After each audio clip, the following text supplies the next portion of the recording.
Баламмен, әпкеммен табиғат аясына, яғни пикникке шығатын болғандықтан, тауық қанатшаларынан ерекше бір дәмді тағам жасағым келді. Шашлыққа ұқсатып жасағым келді. Маринадтадым алдын ала, және маринадқа не қостым барлығын жаздым. Мынау жас картоп, мен қабығын аршыған жоқпын, тек қана жақсылап жуып, 4 бөлікке бөлдім. Қосатын заттарды қосып, мұны да жаңағы тауық қанатшаларымен бірге газ духовкасында пісіріп алдым. Осы видеоны аяғына дейін қарасаңыздар, барлығы да сіздерге түсінікті болады.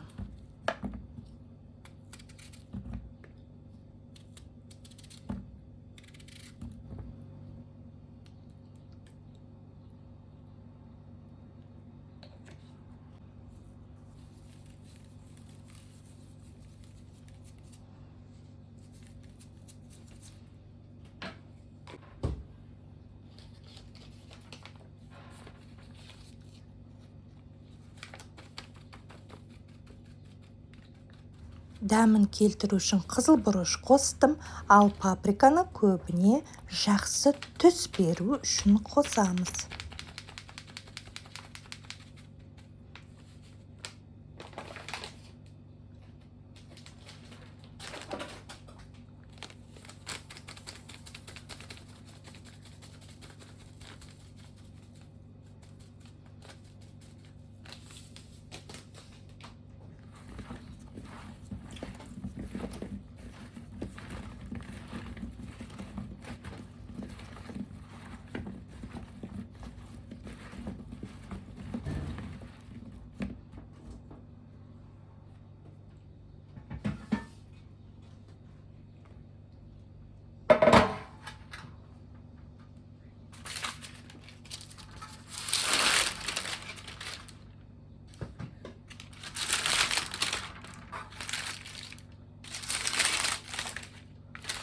Міндетті түрде осындай пергамент қағазын төсейміз. Бұл біріншіден тағамды кетуден сақтайды. Екіншіден тағам піскеннен кейін, яғни мынаған сөлі ағады, яғни ыдысты жуу оңай болады. Міне картопты осылайша әдемілеп қойып шығамыз. Және кейін бұл картопты аудару керек болады. Өйткені менде газ духовкасы, яғни ыстық тек қана астынан беріледі.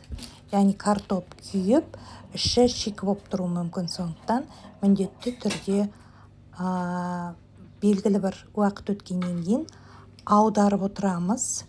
Міне газдың өзінің сеткасы бар, оған тауық қанатшаларын қойып шығамыз.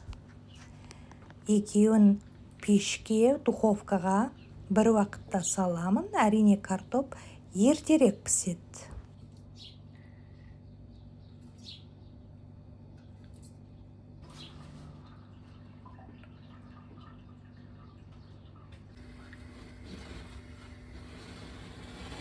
Көріп отырғандарыңыздай, картоп астыңғы сатыда тұрады, ал тауық қанатшалары, яғни сетка жоғарыда тұрады. Еттен аққан сөл мынау картоп қағатын болады. Яғни духовкамыз күйіп жанбайды.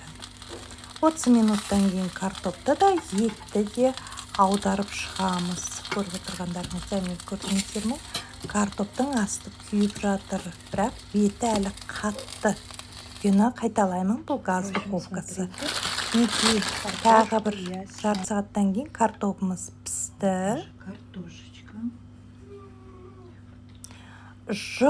Жұмсақ кәдімгі отқа піскен картоптай болды.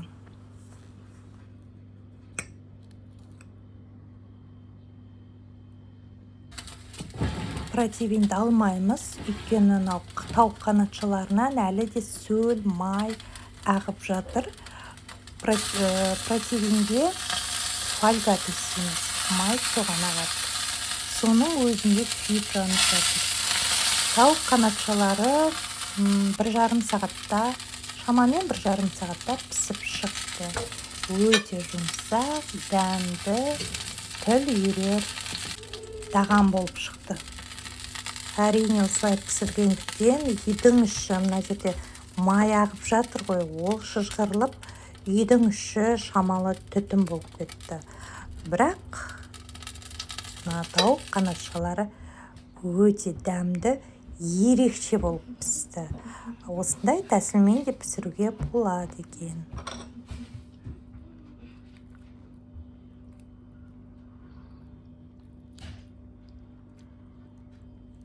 Осы ерекше тағамымызды салып алып, табиғат аясына демалуға кеттік.